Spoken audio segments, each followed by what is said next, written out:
When talking about China, many international friends would relate wushu or martial art to the country.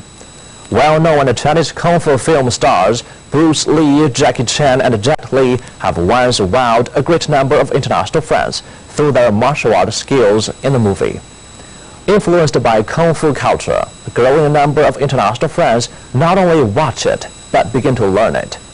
In today's special, Telling Your Stories, our reporter Ma Xu takes you to know an American friend, Raphael Smith, who has practiced martial art for more than 10 years, and he cherishes martial art as his career.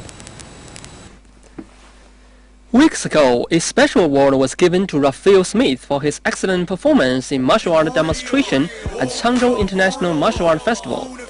Located in North China's Hebei province, Changzhou is renowned as a town of martial art in China. Even for a Chinese, winning such a title is not an easy job. So for the recent competition at Taiji, the gentleman who took first place, I thought he was good, but I didn't have that, whoa, he's great.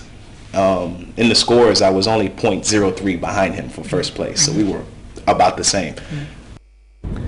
Actually, Raphael didn't win the title by chance. Raphael's father used to be a soldier in U.S. Army. When Raphael was around 3 years old, his father began to teach him how to do house stance and street punch in the basement of their house. Horse stance and street punch are all basic skills for Chinese martial art. But at his tender age, Raphael didn't even know what he was doing. He just found that practicing kung fu was quite interesting. I do remember we would frequently go to, my father used to have a special room in his basement where most of my memories are from different moments being in the basement with him and practicing martial arts. Maybe that was just more of an introduction for, things that would come later in my own life.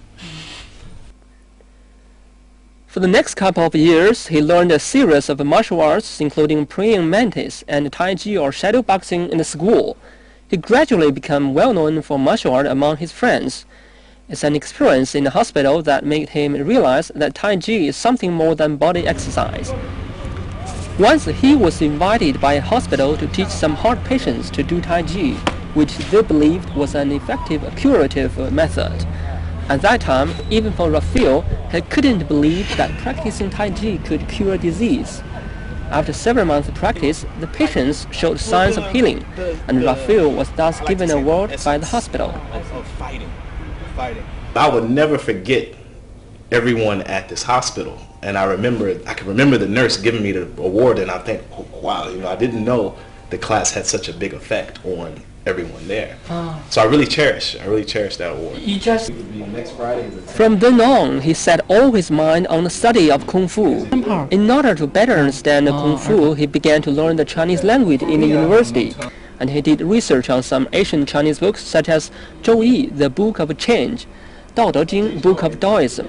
He believed that traditional Chinese philosophy had great influence on the development of not only Chinese people, but also the Chinese martial arts. For example, after studying the books about Confucius, he began to realize that one's Kung Fu instructor is just as close as his parents. It's not just a teacher you pay money to.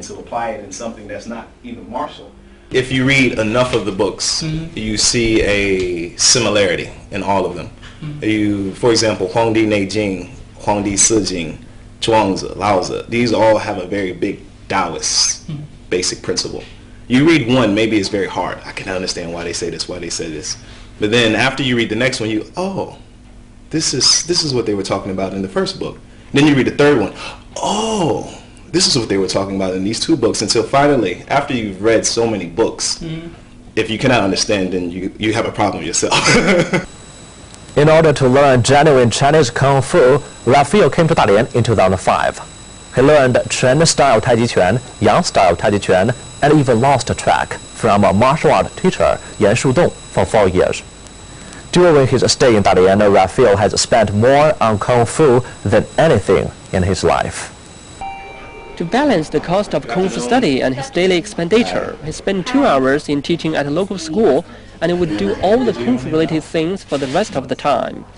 Every evening, he would go to the children's park downtown and practice for as long as 4 hours.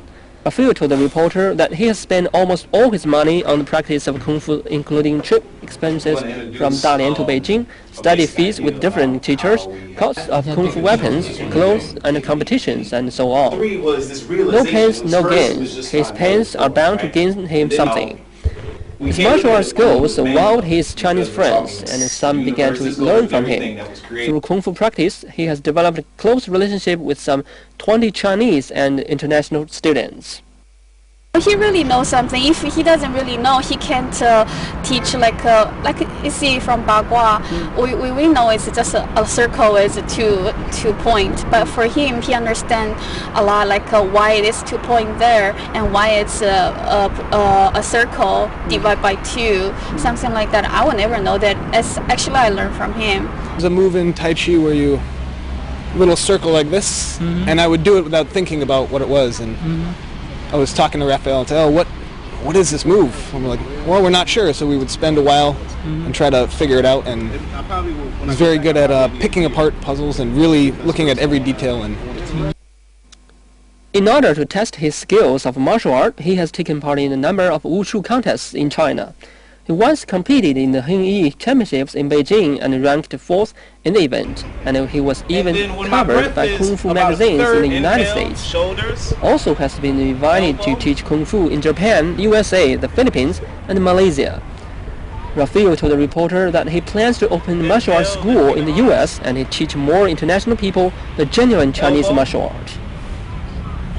So the more you study the martial arts physically, the more you study with books, philosophy, you start to realize that martial arts, Chinese martial arts, is just like any other art.